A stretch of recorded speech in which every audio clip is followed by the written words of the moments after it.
Paris में मौजूद Louvre museum, जिसे दुनिया का सबसे ज्यादा महफूज स्ट्रक्चर समझा जाता था, सरेआम दिन दहाड़े लूट लिया A hunt is underway for thieves after priceless jewels were stolen from one of the world's most famous museums. कोई यकीन ही नहीं कर पा रहा कि जिन हैरत अंगेज रॉबरीज को हॉलीवुड मूवीज में देखा जाता था, वो हकीकत में सबके सामने भी हो सकती हैं।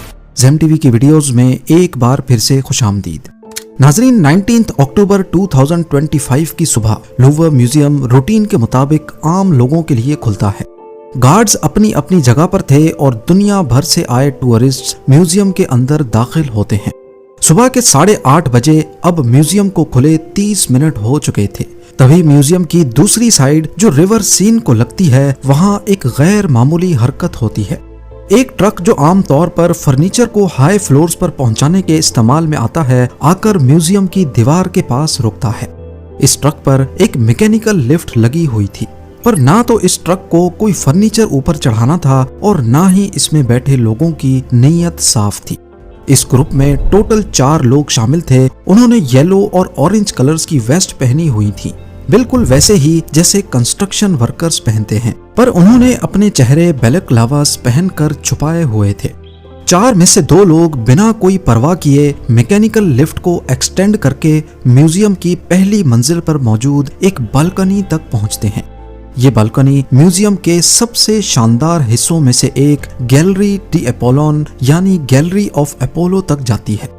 ये वही गैलरी है जहां फ्रांस के शाही खजाने नुमाइश के लिए रखे गए थे, पर अपोलो गैलरी के अंदर घुसने के लिए यहाँ एक बड़ी रुकावट थी, एक इंतहाई मोटे शीशे की दीवार। बालकनी पर पहुंचने के बाद उन्होंने अपने बैग से इंडस्ट्रियल ग्रेड डिस्क कटर निकाला और चंद ही सेकंड्स में गैलरी के शीशे में सुराख करके अंदर घुसने में कामयाब हो गए। ये सब कुछ इतना जल्दी हुआ कि अभी तक सिक्योरिटी गार्ड्स को इसका इल्म नहीं था, पर इस हरकत से म्यूजियम का सिक्योरिटी अलार्म बज उठा और गैलरी में मौजूद गार्ड्स ने चोरों को देख लिया। पर चोरों को किसी चीज की परवाह नहीं थी। उन्होंने गार्ड्स को पावर टूल्स दिखाकर धमकाया और अपने काम पर लगे रहे। गार्ड्स ने फौरन प्रोटोकॉल को फॉलो करते हुए गैलरी में से टूरिस्ट को निकालना शुरू किया। म्यूजियम में अब अफरा तफरी मच चुकी थी। एक एनी शाहिद ने बाद में बताया कि वहां मुकम्मल खौफ व हिरास का आलम था। लोग समझ नहीं पा रहे थे कि हो क्या रहा है। जब तक पुलिस और स्टाफ मेंबर्स परेशान लोगों को म्यूजियम से बाहर निकालने में मसरूफ थे, उन 2 चोरों ने इंतहाई इत्मीनान से गैलरी में मौजूद डिस्प्ले केसेस के शीशे तोड़े, 9 कीमती खजाने उठाए और फिर उसी कटे हुए शीशे से बाहर निकलकर बालकनी में चले गए। वहां नीचे उनके 2 साथी अब स्कूटर्स पर उनका इंतजार कर रहे थे। वो लिफ्ट की सीढ़ियों से तेजी से नीचे उतरे, स्कूटर्स पर बैठे और वहां से फरार हो गए। ये सब कुछ इतनी तेजी से हुआ कि किसी को समझने का मौका ही नहीं मिला। पुलिस के मुताबिक चोर म्यूजियम के अंदर 4 मिनटों तक रहे और पूरा ऑपरेशन यानी ट्रक को पार्क करना, स्टेयर्स एक्सटेंड करना, शीशा काटना और लूट मचाकर भाग जाना, इसमें सिर्फ और सिर्फ 8 मिनट्स का वक्त लगा। जाते जाते उन्होंने लिफ्ट वाले ट्रक को आग लगाने की कोशिश भी की ताकि पुलिस को पीछे ट्रक पर कोई सबूत या फिंगरप्रिंट्स ना मिल सके। लेकिन म्यूजियम के एक बहादुर स्टाफ मेंबर ने फौरन मुदाखलत की और उन्हें ऐसा करने से रोक दिया। ये चोर दरिया के किनारे से होते हुए बोलीवार्ड पेरीफेरिक यानी पेरिस के रिंग रोड से A6 मोटरवे के जरिए भागने में कामयाब हो गए। ये डे लाइट रॉबरी फ्रांस के लिए नाकाबिले बर्दाश्त जिल्लत थी। लेकिन सवाल ये है कि म्यूजियम से आखिर चोरी क्या हुआ? चोरों ने किन चीजों को निशाना बनाया था? जब नुकसान का अंदाजा लगाया गया तो पूरे फ्रांस में सोग की लहर दौड़ गई। जो चीजें चोरी हुई थीं, उनकी फाइनेंशियल कीमत तो थी ही, लेकिन उनकी तारीखी और सकाफती वैल्यू को प्राइसलेस कहा गया है। मिनिस्ट्री ऑफ कल्चर के मुताबिक लूवर म्यूजियम से टोटल 8 कीमती चीजें चोरी हुई हैं। अब यहाँ आप सोचेंगे कि पहले तो मैंने 9 कहा था। जी हाँ, चोरों ने 9 चीजें ही चोरी की थी, लेकिन भागते वक्त उनसे एक चीज सड़क पर ही गिर गई। ये 170 साल पुराना एम्प्रेस यूजेनी का ताज था। एम्प्रेस यूजेनी जो नेपोलियन III की बीवी थी, ये ताज खास उनके लिए 1855 में बनवाया गया था। जब चोर इस ताज को शीशे के सुराख से निकाल रहे थे तो सुराख छोटा होने की वजह से ये निकल नहीं रहा था। जबरदस्ती बाहर निकालने से इस ताज को काफी नुकसान भी पहुंचा और आखिर में रोड पर गिरने की वजह से भी इस पर कई स्क्रैचेस लगे। म्यूजियम के डायरेक्टर ने बाद में कहा कि इसकी रिपेयर शायद मुमकिन हो, लेकिन जो 8 चीजें चली गईं उनका नुकसान पूरा नहीं हो सकता। इनमें शामिल थे एम्प्रेस यूजेनी का एक खूबसूरत टियारा और एक ब्रूच। एम्प्रेस मैरी लुइस जो नेपोलियन बोनापार्ट की दूसरी बीवी थी, उनका एमरल्ड का हार और इसी सेट की बालियां। इसके अलावा क्वीन मैरी एमिली और क्वीन हॉर्टेंस के सफायर सेट का एक टियारा, एक हार और एक बाली और एक खास किस्म का ब्रूच जिसे रेलिक्वेरी ब्रूच कहा जाता था। ये तमाम चीजें 19th सेंचुरी की थीं और इनमें हजारों हीरे, एमरल्ड्स, नीलम और दीगर कीमती पत्थर जुड़े हुए थे। ये सिर्फ जेवर ही नहीं बल्कि ये फ्रांस की शाही तारीख का हिस्सा थे। एक एस्टीमेट के मुताबिक इन तमाम ज्वेलरी में इस्तेमाल होने वाले सोने, पत्थर और हीरों की कीमत 102 मिलियन डॉलर्स थी। लेकिन ये जिस शाही खानदान के थे उस हिसाब से देखा जाए तो 102 मिलियन डॉलर्स में क्या 1 बिलियन डॉलर्स में भी इसकी भरपाई नहीं हो सकती। तभी इसे प्राइसलेस कहा गया है। हैरानी की बात यह थी कि चोरों ने उस गैलरी में मौजूद सबसे कीमती चीजों को हाथ तक नहीं लगाया, जैसा कि वहां के मशहूर जमाना रेजेंट डायमंड जिसकी अकेले की कीमत 51 मिलियन यूरोज या 60 मिलियन डॉलर्स है। इसके अलावा सेंसी और होटेंसिया नामी डायमंड भी वहां रखे थे, लेकिन चोरों ने उन्हें नजरअंदाज कर दिया। इसी वजह से ऐसा माना जा रहा है कि शायद वो किसी खास ऑर्डर पे आए थे और उन्हें पता था कि उन्हें क्या चुराना है। पेरिस प्रोसिक्यूटर्स ऑफिस ने कहा है कि ये नुकसान पैसों का नहीं बल्कि फ्रांस के इतिहास का नुकसान है।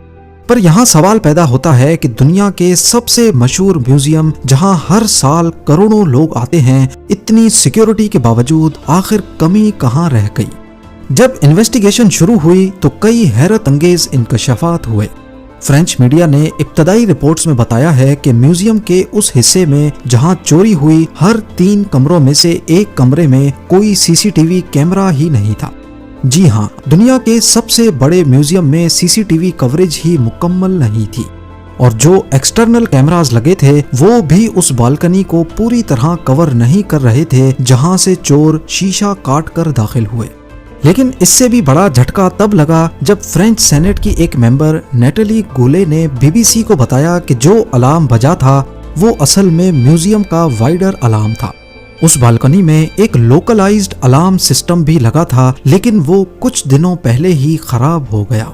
अगर वो अलार्म सही होता तो सिक्योरिटी को बालकनी में चोरों की एंट्री का पता चल जाता। म्यूजियम की डायरेक्टर ने चोरी के फौरन बाद सिक्योरिटी की इस नाकामी को तस्लीम करते हुए मिनिस्ट्री ऑफ कल्चर को अपना रेजिग्नेशन भी पेश किया, लेकिन उनका ये इस्तीफा कबूल नहीं किया गया। इस चोरी ने फ्रांस के म्यूजियम्स की सिक्योरिटी पर एक बड़ा सवालिया निशान खड़ा कर दिया है। और आपको ये भी बताते चलें कि ये चोरी का कोई पहला वाकया नहीं था। इसी म्यूजियम में 1911 में मोनालिसा की पेंटिंग भी चोरी हुई थी। म्यूजियम के एक पुराने एम्प्लॉय ने लियोनार्डो डा विंची की मशहूर पेंटिंग मोनालिसा को चुराया था। उसने पेंटिंग को कोट के नीचे छुपाया और आसानी से बाहर निकल गया। पेंटिंग 2 साल बाद इटली से बरामद हुई जब चोर उसे बेचने की कोशिश कर रहा था। इस वाक़े ने ही मोनालिसा को दुनिया की सबसे मशहूर पेंटिंग बनाया था। इसके बाद 1976 में इसी म्यूजियम से किंग चार्ल्स एक्स की तलवार भी चोरी हो चुकी है। 3 चोरों ने म्यूजियम की खिड़की तोड़ी और अंदर घुसकर किंग चार्ल्स एक्स की तलवार चुराई थी, जो आज तक बरामद नहीं हुई। और आखिरी बार 1998 में भी ये म्यूजियम वारदात का मरकज रहा है। इस दौरान भी चोरों ने एक पेंटिंग को दिन दहाड़े फ्रेम से निकाला और भागने में कामयाब हो गए। ये पेंटिंग भी आज तक लापता है और अब 27 साल बाद ये रॉबरी हुई है। इस वक्त 60 से जायद, बल्कि कुछ रिपोर्ट्स के मुताबिक 100 से भी ज्यादा इन्वेस्टिगेटर्स इस केस पर काम कर रहे हैं। खुशकिस्मती से सैटरडे 25 अक्टूबर 2025 को पुलिस ने 2 सस्पेक्ट्स को अरेस्ट किया है, जिनके इस रॉबरी के साथ गहरे लिंक्स नजर आ रहे हैं। पुलिस ने मौके से 150 के करीब डीएनए सैंपल्स और फिंगरप्रिंट्स कलेक्ट की थी। ये सैंपल्स चोरों के सामान जैसा कि हेलमेट, ग्लव्स और ट्रक के अंदर से लिए गए थे और पुलिस का कहना है कि इनको डीएनए सैंपल्स मैच होने की बेस पर अरेस्ट किया गया है। जिसमें से एक सस्पेक्ट का पुराना गोल्ड थेफ्ट का रिकॉर्ड भी मौजूद है। पुलिस को उम्मीद है कि पेरिस म्यूजियम रॉबरी में मुलव्विस तमाम चोरों और मास्टरमाइंड को जल्द ही पकड़ लिया जाएगा। पर अभी तक ये नहीं बताया गया कि इन सस्पेक्ट से चोरी शुदा सामान मिला है कि नहीं। चोरी के बाद म्यूजियम को 22 अक्टूबर तक बंद रखा गया था, लेकिन अभी भी अपोलो गैलरी बंद पड़ी है। पुलिस का कहना है कि ये हाईली ऑर्गेनाइज्ड और प्रोफेशनल चोरी थी और जांच अभी भी जारी है। उम्मीद है जेम टीवी की ये वीडियो भी आप लोग भरपूर लाइक और शेयर करेंगे। आप लोगों के प्यार भरे कमेंट्स का बेहद शुक्रिया। मिलते हैं अगली शानदार वीडियो में।